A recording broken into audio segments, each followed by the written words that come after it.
Assalamualaikum warahmatullahi wabarakatuh. Perkenalkan, saya Siti Salvina Putri dengan NIM akhir 078 dari kelas 3B.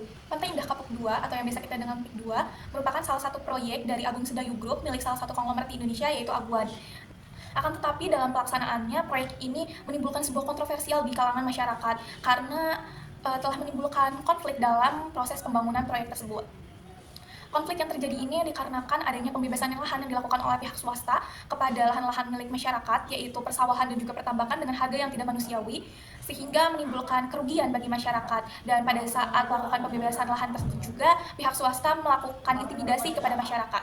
Dengan adanya hal tersebut telah menimbulkan sebuah konflik dan juga memunculkan penolakan proyek tersebut di masyarakat, khususnya pada kalangan kelompok pemuda dan juga mahasiswa.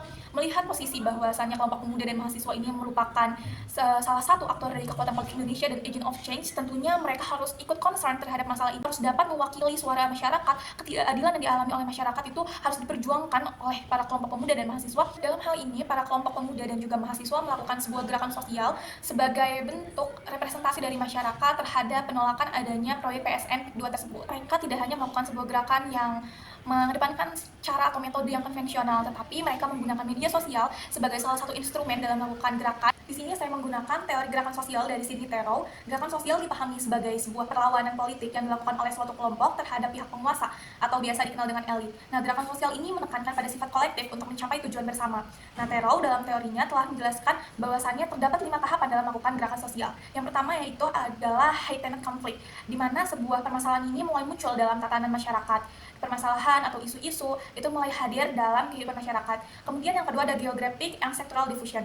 Nah, permasalahan ini hadir pada sektor atau skup yang lebih kecil, yaitu di suatu daerah. Kemudian dari suatu daerah yang pada awalnya mengalami permasalahan tersebut, permasalahan ini akan menyebar ke daerah lainnya, sehingga dengan adanya penyebaran informasi terkait permasalahan tersebut, maka akan menarik simpati dari berbagai masyarakat untuk ikut concern dalam permasalahan ini. Kemudian yang ketiga ada social movement organization, di mana di sini itu mulai terjadi gerakan sosial, adanya pembentukan organisasi, strategi-strategi terkait melakukan sebuah gerakan sosial terhadap sebuah isu yang sedang terjadi.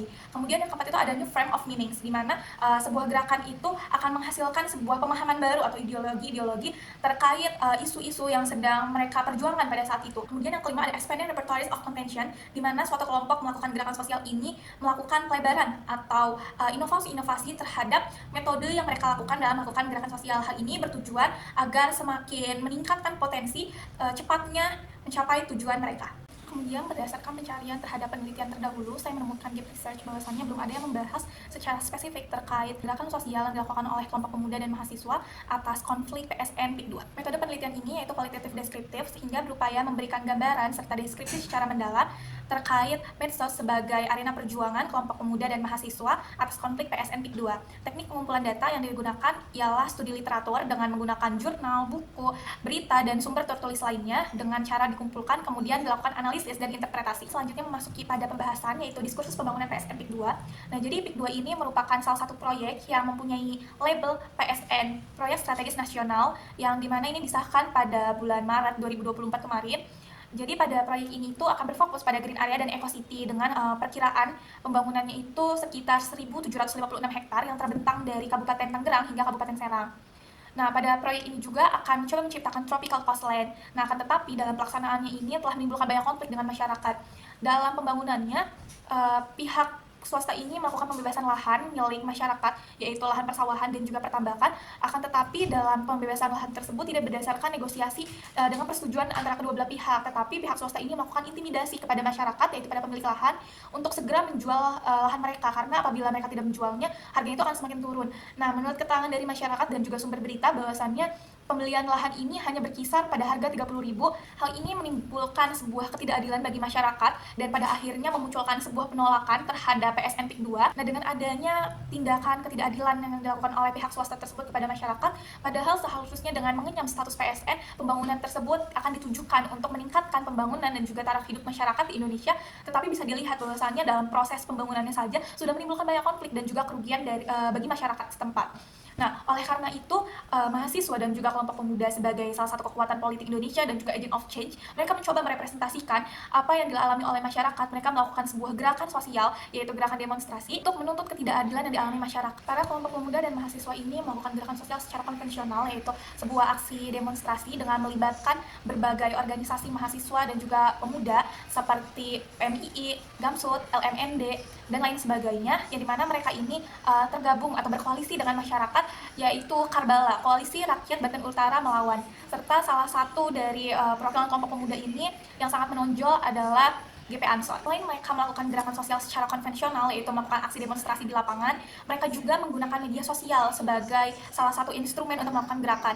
Nah, karena di era sekarang yang serba digital ini, media sosial itu menjadi sebuah transformasi gerakan sosial yang dilakukan oleh kelompok pemuda dan juga mahasiswa. Dengan adanya penggunaan media sosial, itu dapat mempercepat penyebaran informasi dan lebih mempermudah mereka untuk melakukan mobilisasi. Dengan adanya penyebaran informasi yang dapat diakses oleh berbagai kalangan, itu akan meningkatkan simpati dari masyarakat lainnya untuk mereka melakukan hal yang sama, yaitu gerakan penolakan seperti yang dilakukan oleh para kelompok pemuda dan juga mahasiswa ini. Seperti yang kita ketahui bahwasannya media ini juga menjadi salah satu aktor kekuatan politik Indonesia, sehingga seringkali adanya gerakan yang dilakukan oleh pemuda dan juga mahasiswa ini akan berkaitan dengan adanya media, karena keduanya ini akan saling melengkapi. Mereka memanfaatkan media sosial seperti X dan juga Instagram dengan menyebarkan berbagai informasi berupa bentuk video maupun narasi-narasi terkait penolakan terhadap PSN PIK 2. Selain itu, di sini adanya sebuah hashtag, di mana di sini untuk menunjukkan eksistensi terjadinya gerakan sosial tersebut. Hashtag-hashtag yang bermunculan itu seperti tolak PSN PIK 2 dan juga hentikan PSN PIK 2. Selanjutnya di sini akan membahas terkait tahapan gerakan sosial yang dilakukan oleh para kelompok pemuda dan juga mahasiswa atas konflik PSN PIK 2 tersebut, dengan meninjau pada teori dari Sidney Terrell terkait gerakan sosial. Nah, yang pertama itu ada hidden conflict, di mana di sini sebuah permasalahan itu muncul ke permukaan kepada tatanan sosial. Nah, seperti yang kita ketahui bahwasannya permasalahan adanya ketidakadilan yang dialami oleh masyarakat karena adanya pembebasan lahan dengan harga yang tidak manusiawi tersebut, ini yang meningkatkan bahwasannya terjadi sebuah permasalahan dalam pembangunan proyek PSN PIK 2. Kemudian pada tahapan kedua, yaitu ada geographic and sectoral diffusion. Jadi permasalahan ini pada awalnya itu muncul di daerah sekitar Kabupaten Tangerang dan juga Kabupaten Serang. Kemudian dengan adanya gerakan-gerakan yang dilakukan oleh berbagai pihak ini, akan menyebarkan informasi terkait permasalahan yang ada tersebut. Nah, di sini itu dalam hal penyebaran ini, baik itu dari aktor mahasiswa dan juga kelompok pemuda, serta media ini memainkan peranan yang penting, karena tindakan penolakan yang dilakukan oleh para mahasiswa dan kelompok pemuda ini tidak akan bisa diketahui oleh publik apabila ini tidak disorot ke media. Kemudian tahapan yang ketiga, yaitu social movement organization. Dalam hal ini, para kelompok pemuda dan mahasiswa ini telah membuat strategi yang sangat matang dalam melakukan gerakan sosial. Seperti secara konvensional, mereka melakukan aksi demonstrasi di Jembatan Jenggot, yaitu di Tanara, Kabupaten Serang. Mereka melakukan itu karena Jembatan Jenggot itu merupakan titik epicentrum dari kedua wilayah, yaitu Kabupaten Serang dan Kabupaten Tangerang. Selain itu, mereka juga melakukan gerakan sosial dengan menggunakan media sosial sebagai salah satu instrumen untuk memperluas jaringan dan juga cakupan gerakan tersebut. Kemudian pada tahap yang keempat, yaitu New Frames of Meaning, di mana di sini itu dengan adanya gerakan yang dilakukan oleh kelompok mahasiswa dan pemuda ini berhasil menciptakan sebuah New Frames of Meaning terkait pembangunan. Bahwasannya pembangunan ini tidak hanya terpatok pada aspek ekonomi, tetapi dalam hal tersebut ini perlu memperhatikan berbagai aspek lainnya seperti aspek sosial, aspek lingkungan. Tahapan yang kelima, itu yang terakhir, expanding repertoration of contention. Di sini pada para kelompok pemuda dan juga mahasiswa ini memperluas metode mereka untuk melakukan gerakan sosial. Seperti sebelumnya yang gerakan sosial tersebut itu dilakukan hanya secara konvensional, mereka itu melakukan aksi demonstrasi secara langsung di Jembatan Jenggot itu, mereka ini beralih itu melakukan gerakan sosial dengan menggunakan media sosial sebagai salah satu instrumennya. Nah, hal ini bertujuan sebagai salah satu strategi, salah satu cara untuk mereka memperluas jangkauan mereka sehingga dapat lebih mempermudah mereka untuk mencapai tujuan mereka. Selanjutnya adalah kesimpulan. Pembangunan PSN PIK 2 ini telah menimbulkan banyak konflik dan juga sangat kontroversial di kalangan masyarakat karena adanya pembebasan lahan dengan harga yang sangat tidak manusiawi kepada para pemilik lahan dan juga sangat penuh intimidasi. Hal ini menimbulkan adanya penolakan dari masyarakat, khususnya itu dilakukan oleh para kelompok pemuda dan juga mahasiswa. Mereka berupaya mengadvokasikan, memperjuangkan hak-hak masyarakat. Nah, sebagai agent of change dan juga kekuatan politik, para kelompok pemuda, mahasiswa dan juga media ini memainkan peranan yang sangat penting dalam sebuah gerakan sosial atas penolakan PSN PIK 2 ini.